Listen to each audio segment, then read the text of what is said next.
따르니라. 아멘.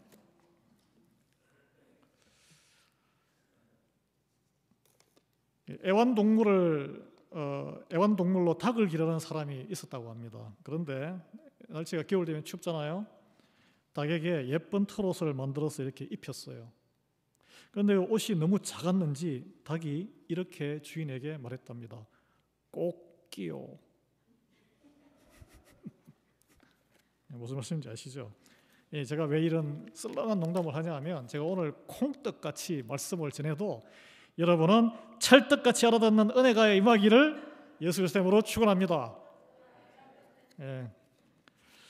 여러분, 오늘 본문은 이 어부들을 예수님이 제자로 부르시는 장면을 묘사하고 있어요. 마태복음과 마가복음에도 이 장면이 설명되어 있는데, 그 마태복음, 마가복음에 아주 간단하게 설명되어 있고, 누가복음만이, 오늘 읽은 본문만이 독특하게 들어간 부분이 있습니다. 그것은 예수님께서 베드로라고 나중에 이름을 주게 되시는 어부 시몬이 회개하는 장면이에요. 회개. 나는 죄인으로서이다. 회개하는 장면이에요. 여러분, 그리스도인이 되어서 우리가 다 그리스도인 되었는데, 교회를 다니면서도 하나님이 주시고자 하는 새 생명, 풍성한 축복을 누리지 못하고 다니는 사람들이 굉장히 많습니다. 많아요. 왜 그럴까요? 신앙생활을 처음부터 첫 단추를 잘못 끼워서 그런 경우가 많아요. 가장 그 이유는 대표적인 것이 기복신앙. 내가 채우고 싶은 것, 내가 원하는 걸 채우려고 신앙생활을 하다 보면 첫 단추를 잘못 끼우게 됩니다. 첫 단추 이렇게 옷을 잘못 입으면 다 벗어야 됩니다. 다시 출발하셔야 돼요. 내가 더 잘되기 위해 능력이 좋으시다는 소문난 하나님을 옛날에 신주단지 모시듯이 모시는 것이 기복신앙이에요. 이런 신앙 간에 무엇이 잘못됐을까요? 겉보기엔 다 똑같아요. 결정적으로 빠진 게 있는데, 내가 하나님 앞에 내가 죄인이라는 것을 깨닫고 통렬히 회개하고 인생의 모든 태도와 생각과 길을 돌이키는 그 터닝 포인트, 또는 매일 그런 자세가 빠져 있다는 거예요. 그래서 이걸 제가 소제목으로 출애굽 사건이다. 아브라함의 자손들이 다 타락해가지고 세상적으로 잘 먹고 잘 사는 길을 하다가 결국은 노예가 되었잖아요. 하나님이 불쌍해서 구해내셨는데 홍해 바다를 지나서 광야로 갔잖아요. 광야니까 자기가 할 게 뭐가 있어요. 어떻게 아무리 용을 써도 잘 먹고 잘 살 수가 없어요. 하나님이 주시는 걸 의지해야 돼요. 그게 훈련과 연단이거든요. 그런데 광야를, 그 홍해를 바다가 쩍 갈라져서 지나갈 때 그걸 바울은 세례를 받았다. 물세례 받았다. 그리스도와 연합했다. 예수님이 십자가에 죽을 때 우리 죄인이 같이 못 박혀 죽었다. 그래서 예수님이 다시 부활하셨듯이 그 물세례로 같이 죽은, 죄에서 죽은 사람은 같이 부활할 것이다. 그 약속을 로마서에서는 말씀하고 있습니다.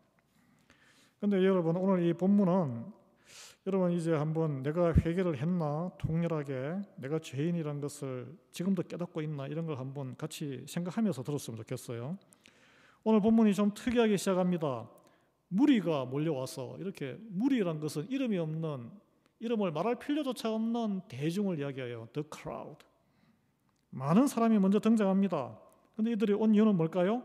하나님의 말씀을 듣기 위해서 왔어요. 왜 그럴까요? 예수님께서 이미 그 지방 갈릴리 일대에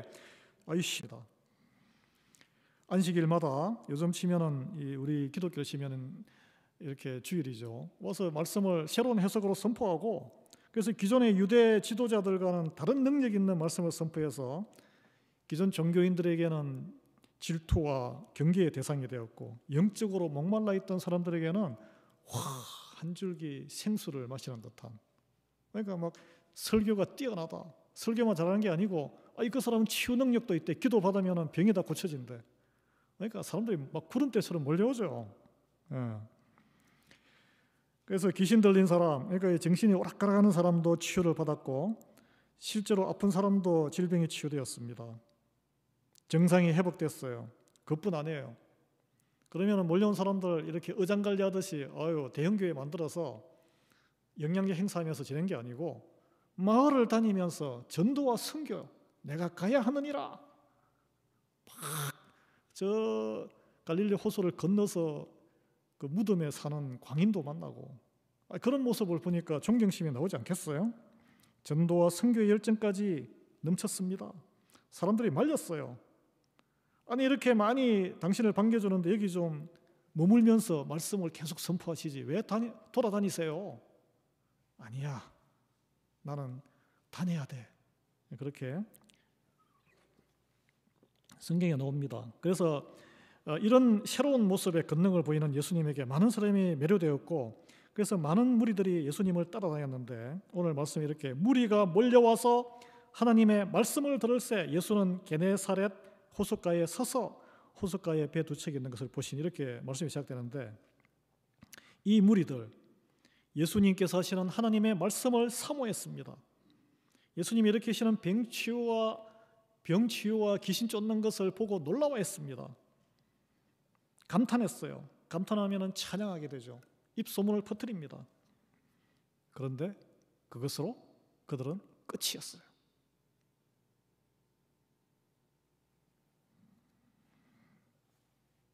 무리지어서 예수님을 따라다녔던 그들의 생각과 삶에 어떤 본질적인 변화가 있었다는 설명은 죄송하지만 없습니다. 교회에 신령하다는 말씀, 거기 교회에 사역이 있어서 재밌어, 우르르 사람들이 몰려가요. 변화받는 삶, 간증자 또는 선교에 투신하는 사람 몇 명이나 나오냐 이거예요. 그 가정이 회복됐어. 이런 스토리가 그 뒤에 따라옵니까? 하나님의 자녀가 되는 것은 하나님 나라에 경탄하고 말씀을 사모하고 신기해하면서 구경하는 것이 아니란 거예요. 그것은 구경꾼의 모습일 뿐이에요. 하나님 나라는 구경꾼의 것이 아니고 그리스도의 제자의 것이기 때문입니다. 그래서 예수님이 가서 제자 삼으라 그랬어요. 가서 많은 사람 끌고 모아서 구경꾼 너의 능력을 발휘해서 사람들 많이 모아 오너라 이렇게 말씀하지 않으셨어요. 여러분께서는 오늘 교회에 구경꾼으로 오셨습니까? 제자가 되기 위해서 오셨습니까? 예수님은 하나님의 말씀을 사모해서 말씀을 듣기 위해 몰려온 무리들에게 주목하지 않으셨습니다.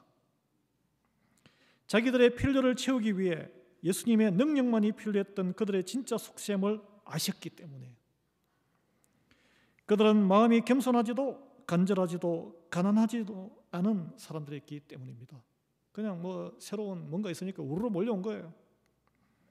하나님의 눈길이 임하는 곳은 삶이 무너진 곳이고 무너진 마음이 있는 곳이고 이제 더 이상 세상에는 기댈 것이 없이 궁지에 몰려 가난해질 대로 가난해진 심령에 있다고 예수님께서는 산상수훈 설교에서 첫 번째로 말씀하셨어요. 마태복음 5장 3절에 심령이 가난한 자는 복이 있나니 천국이 그들의 것이며 심령이 가난하지 않으면 천국이 나의 것이 아니란 거예요. 거꾸로 말하면. 이게 궁금하신 분들은 수요 예배를 들어보십시오.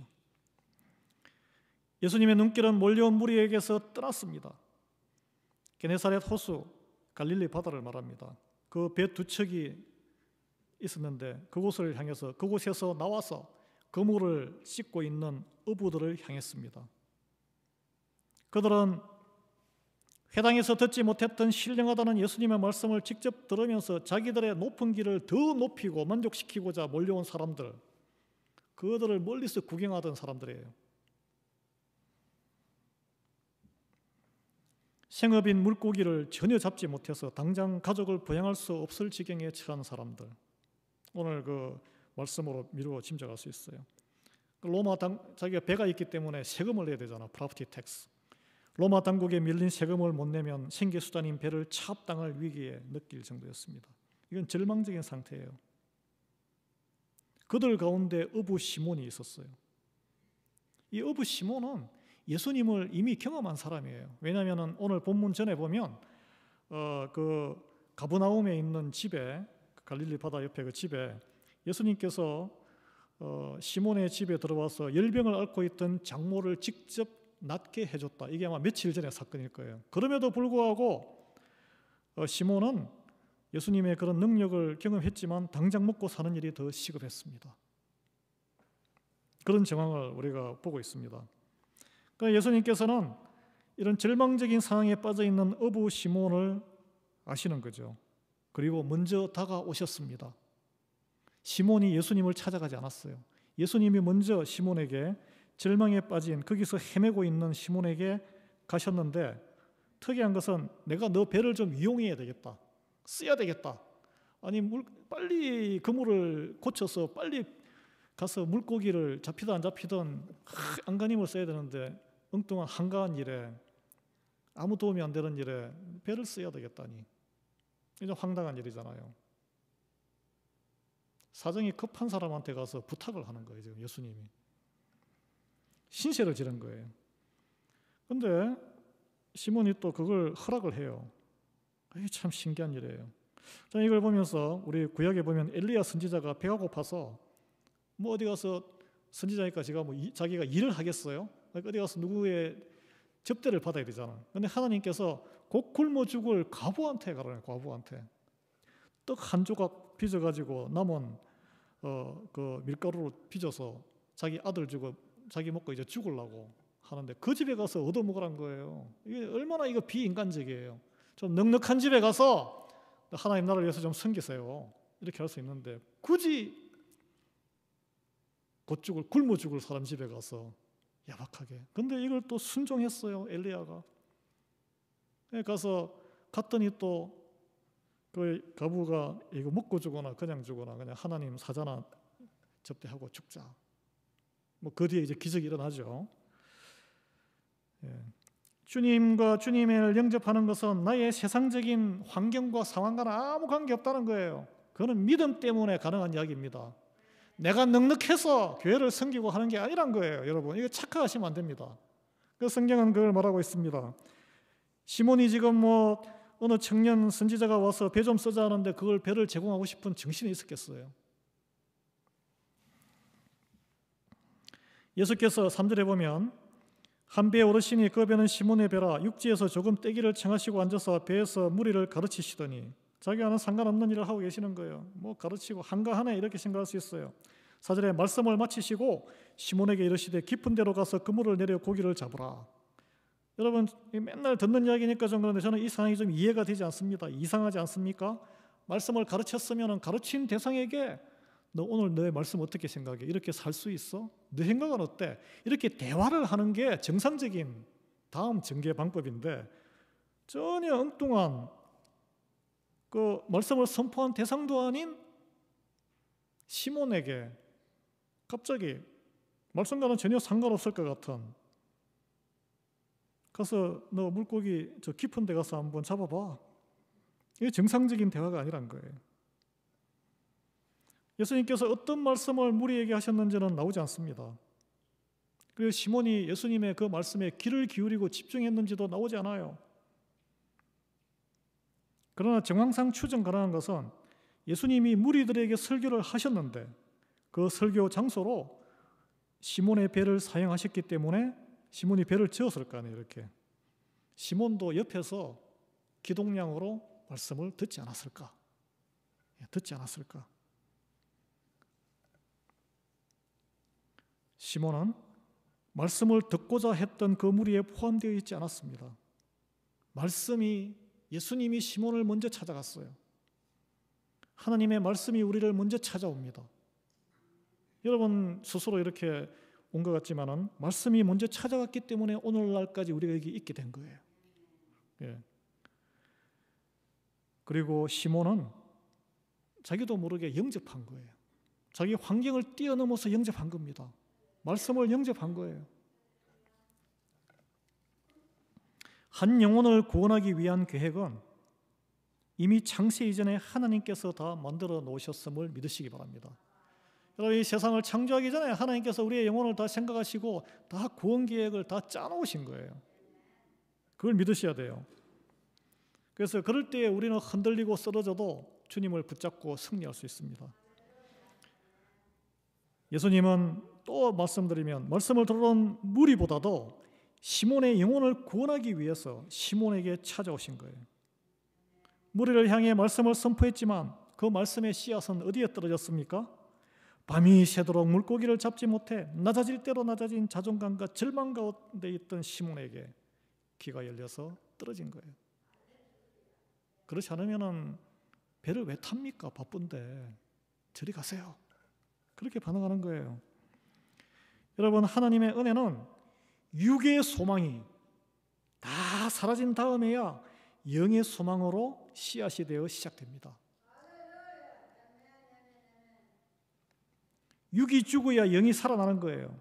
영육 간의 이분법적이로 이렇게 생각할 필요는 없지만 육신의 것을 너무 추구하고 만족하고 올인하다가는 영혼이 살아날 길이 없습니다. 우리가 명심해야 돼요. 하나님의 은혜의 말씀이 들어갈 여지가 없다는 거예요. 내가 세상적으로 너무 잘 나가서 아쉬울 게 하나도 없다고 생각하는 사람, 복음 씨알에 안 먹힙니다. 또 반대로 그럭저럭 세상적으로 잘 나가다가 내가 완전히 몰락했어요. 그런데 자존심이 살아있어. 그런 거 이제 자격지심이라 그러는데 내가 막 창피하고 이런 게 그것도 교만한 겁니다. 내가 막 창피함을 느끼고 그래서 못 나서는 거, 그런 이들에게도 복음이 들어갈 수가 없는 거예요. 하나님은 사랑하는 사람에게 영원한 생명으로 들어올 수 있도록 인생이 철저히 무너지고 붕괴되는 사건을 허락하십니다. 뜻대로 안 되는 거예요. 그 다 개인 경험, 저도 그런 감정이 있어요. 저도 한국에서는 한때 잘 나갔어요. 이민을 오니까 아무것도 아니더라고요. 이게 영어가 제대로 돼요. 대학원에 다녔지만 영어가 제대로 돼. 그렇다고 비즈니스해도 뭐 비즈니스가 제대로 먹고는 살지만, 예? 그렇다고 뭐 신앙생활이라는 게 이게 믿음이라는 게 또 이 믿음이 확 커지는 게 아니잖아. 성경을 읽어도 이게 무슨 뭐 세상 말로 귀신 씨다락 까먹는 소리인지 처음에 성령의 은혜가 없으니까 그런 시절을 다 경험했습니다. 예. 그래서 막 아내한테도 어떻게 보면은 참 남편으로서 인간 노릇 못하는 것 같기도 하고, 그 자괴감, 바닥을 칠 때 의지할 데가 없는 거예요. 의지할 데가. 그때 주님과 교회와 그 모든 것들이 큰 위로가 됐어요. 그런 식으로 하나님이 인도하시는 거예요. 여러분, 또 우리 교회에 지금 오늘 여기 예배 못 나오셨지만 열심을 다해서 내가 공부 열심히 해서 세상적으로 노력해서 다 내가 해야지 무슨 누가 대신해줘. 그렇게 인생을 사시다가 안 되는 게 있어요.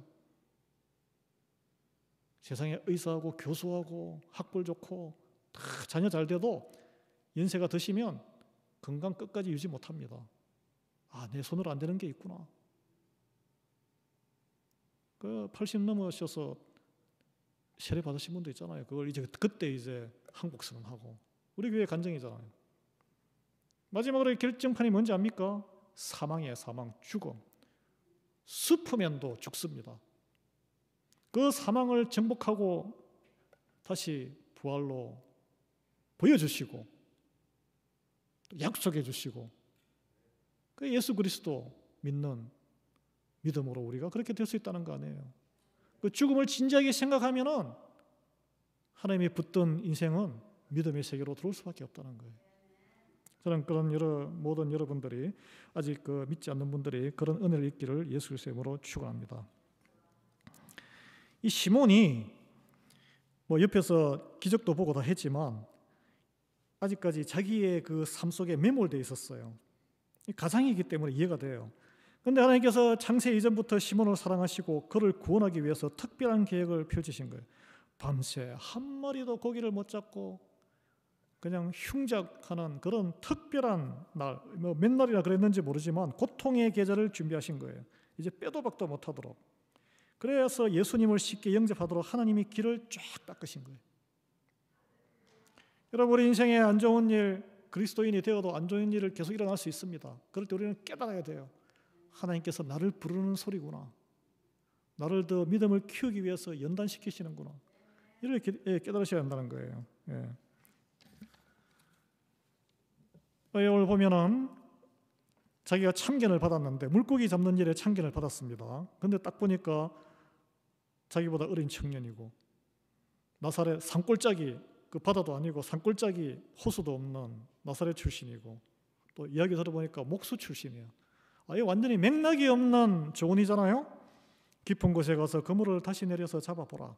평상시 같으면 화를 벌컥 낼 일입니다. 네가 뭘 안다고 주제는 참견이냐. 그리고 또 자존심이 조금이라도 남아있으면 어떻게 반응하시겠어요? 아니 나를 어떻게 보고 이런 사람한테까지 내가 이런 말을 들어야 되나? 아이고 내가 이렇게 망했나? 이런 이제 자존심까지 남아있으면 대꾸도 안 합니다. 그냥 점잖은 사람은 대꾸도 안 해요. 너는 떠들어라. 속으로 웃죠. 겉으로는 네 감사합니다 이렇게 대답하고. 이게 천국의 주인 될 자격이 있는 심령이 가난한 상태까지 안 된 것을 말하는 거예요. 그러나 오늘 시몬은 심령이 바닥까지 가난해졌어요. 이게 하나님의 은혜인 줄 믿습니다. 여전히 누가 이야기하면 내가 누군데 감히 나한테, 속으로 그런 생각을, 겉으로는 이제 인자한 미소를 지으면서 감사합니다 하고 한쪽 귀에서 한쪽 귀를 샥 흘려보내면 자기 의가 살아남아 있는 거예요. 어릴 때 어머님이, 저는 아주 시골에 그 면사무소가 있는 동네에 국민학교도 있고 거기에 오일장에 샀는데 거기서 옛날에 냉장고 없잖아요. 마른 명태를 사오셔서, 마른 명태 아시죠? 이렇게 마른 명태 바짝 말라가지고 제가 어릴 때 또 몰래 개구장이라서 한번 입으로 칵 씹어봤죠. 이가 부러질 뻔했어요. 정말 딱딱하더라고. 근데 이제 그걸 어떻게 요리하나 봤더니 있잖아요. 옛날에는 이불을 이렇게 하면 해가지고 이 몽돌에다가 막 이렇게 방망이 이렇게 하잖아, 그죠? 제가 거기서 막 밟아주고 그랬습니다. 어머니랑 손도 이렇게, 제가 막내라서 이불도 허창도 같이 했는데 그걸로 엄청 때리시더라고. 이렇게 불쌍할 정도로 죽었지만 마른 명태를 막 확 때려가지고 완전히 너덜너덜, 나중에 보니까 안에 있는 뼈도 다 부서졌어요. 그렇게 해야 맛있는 황태국을 끓여서 먹을 수 있습니다. 그냥 빼짝 마른 걸, 바싹 마른 걸 넣으면 못 먹어요.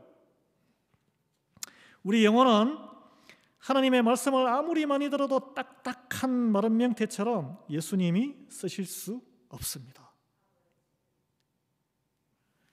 내 생각과 내 뜻 때문에 딱딱하고 뻣뻣해져서 절대 순종하기 않기 때문에 그래요. 하나님 그게 아니고요. 내 생각은 이런데요. 내가 생각하는 하나님은 이러는데 당신은 왜 같이 하나님 믿으면서 이렇게 이야기를 해? 네가 생각하는 하나님 틀렸어. 또 하나님한테 기도할 때 하나님 도대체 저한테 왜 이러세요? 싫어요. 제가 원하는 거 좋은 거 채워주셔야죠. 이러면서 반발해요.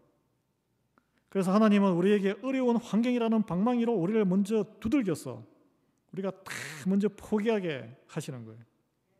너덜너덜해서 이제 뭘 시켜도 순종할 때까지 쫄딱 망하게 하는 게 어떻게 보면 하나님의 은혜인 줄 믿습니다.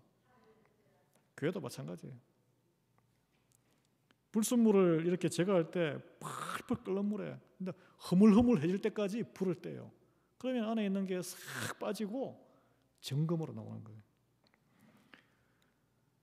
세상적으로 이렇게 내가 원하는 것을 할 때 안 되는 게 하나님의 은혜가 임하는 길인 줄 믿으시기 바랍니다. 그런데 세상적으로 잘 나가는데도 회개함이 없는데도 하나님 앞에 나올 수 있어요. 많습니다. 그런 경우 대부분은 하나님을 또 하나 내가 자랑할 하나의 훈장처럼 생각하는 경우가 많습니다. 참 안타까운 일이에요. 이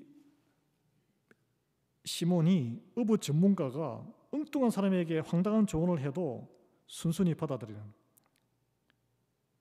이 순종이에 하나님이 일을 하시고 하나님 나라가 시작되는 줄 믿으시기 바랍니다. 5절을 한번 읽어보겠습니다. 시몬이 대답하여 이르되 선생님, 우리들이 밤이 새도록 수고하였으니 쓰나 잡은 것이 없지만은 말씀에 의지하여 내가 그물을 내리리이다. 그는 거듭나기 전이에요. 선생님이라고 부르는 것은 그냥 존경스러운 율법 선생님, 말씀을 선포하는 선생님 정도로 존경은 해요. 그러나 예수님이 아직 누구인지는 아직 알지 못해요. 그리스도인지를 알지 못하고 하나님 메시아인지를 몰라요. 그렇지만은 자기가 겸손했기 때문에 직업과는 관계없지만 자기의 상황을 그대로 알아요. 내가 이렇게 실패한 인간입니다. 부끄러워하지 않아요.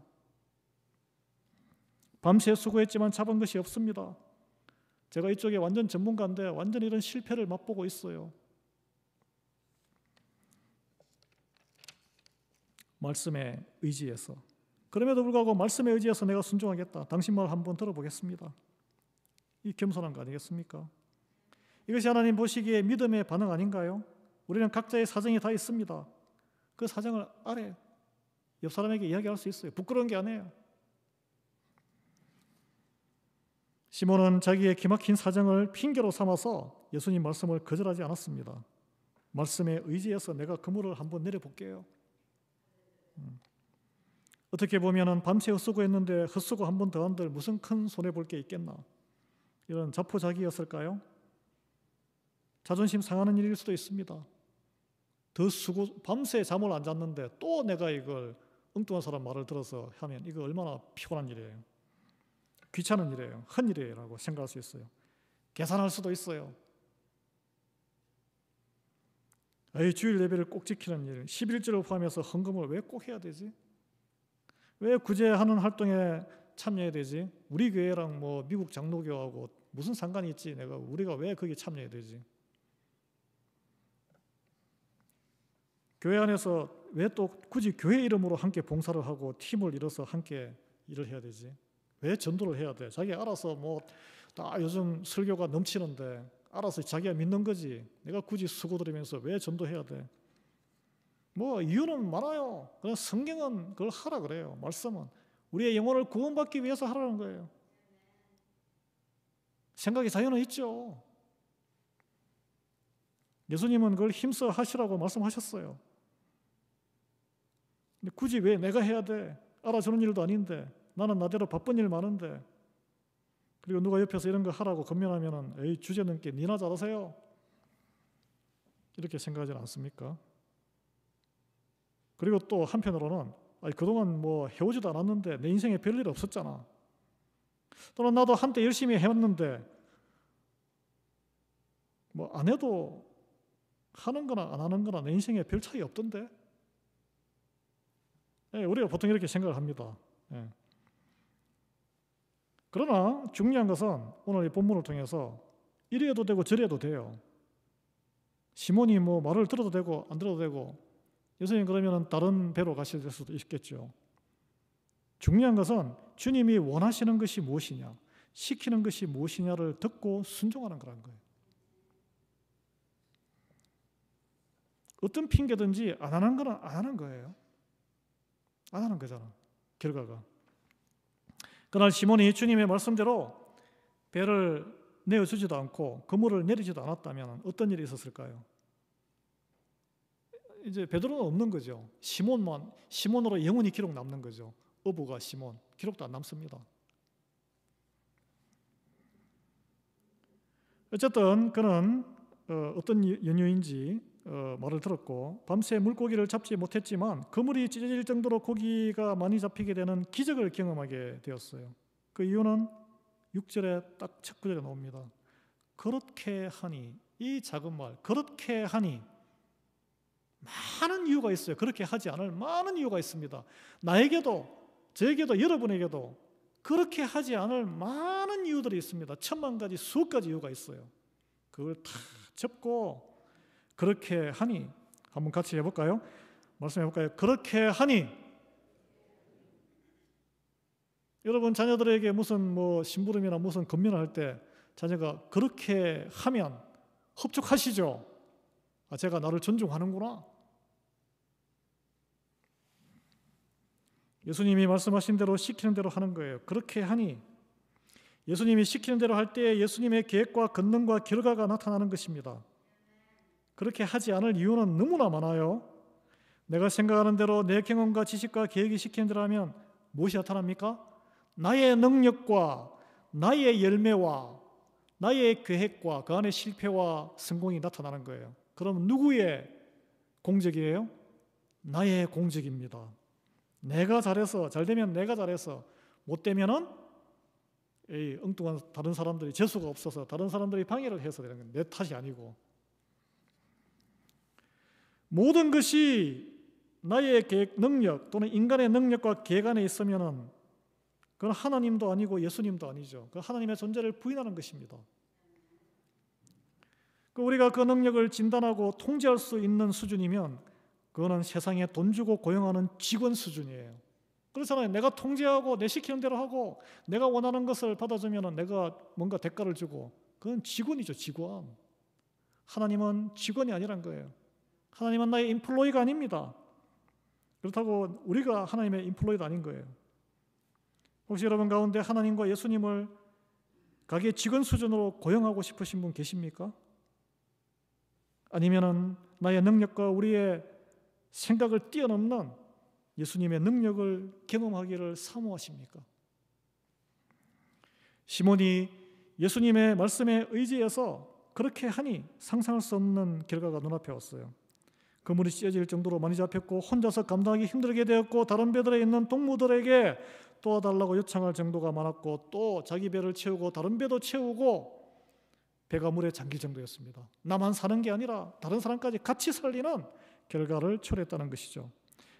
여러분, 우리는 인간이 기본적으로 악해서 말씀에 절대 순종할 수 없습니다.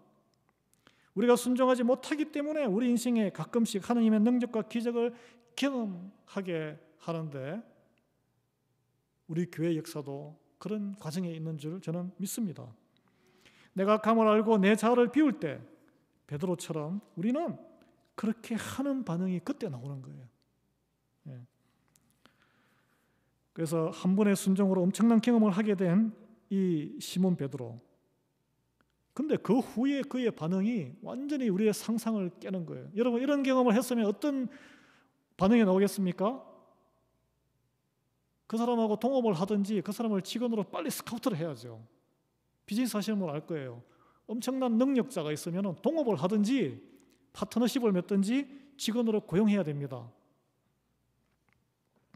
자기의 최대 인생 고민을 날려버린 이 청년을 갑자기 주님 그러면서 자기의 죄성을 고백해요. 주여 나를 떠나소서 나는 죄인이로소이다. 이 앞뒤가 연결이 안 돼요. 이게 이 뜬금없는 고백, 그런 이 대박 사건에서 인간적인 모든 소망, 내 능력으로는 안 되는 일 한 번에 해결하시는 분, 하나님이 아니시면 불가능하다.